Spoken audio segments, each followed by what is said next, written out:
पप्पा, मॅडमने ना उद्या परीक्षाची फी भरायला सांगितली. उद्याच भरायला सांगितली का ग? हा. एवढ्या 2-4 दिवसात भरल्यावर नाही चालायची. नाही पप्पा, मॅडम रोज उभा करतात मला. बर एवढ्या 1-2 दिवसात भरतो मी तुझी फी. अभ्यास करतो सर.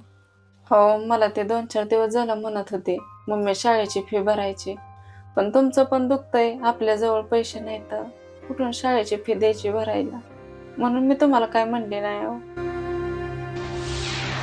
आठवडा झालं काम नाही.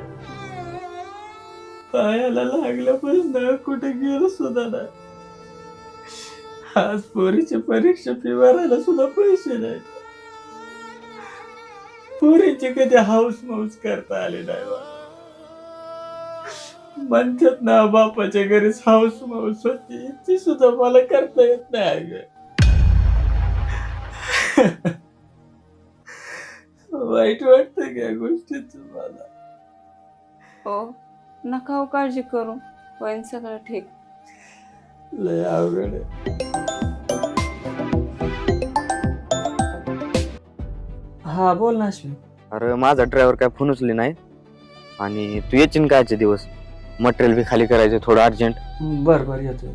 हा ये लवकर लवकर ये. हा लगेच.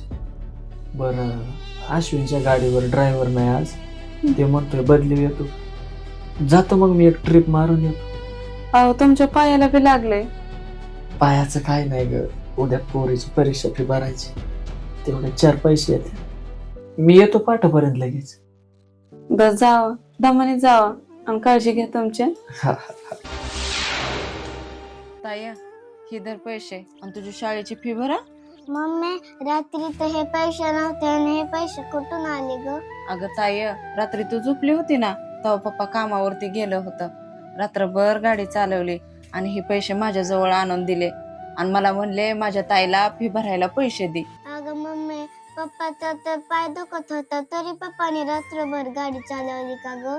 तुझ्या सुखासाठी ना पप्पा त्यांचं सगळं दुःख विसरून जातात बघ.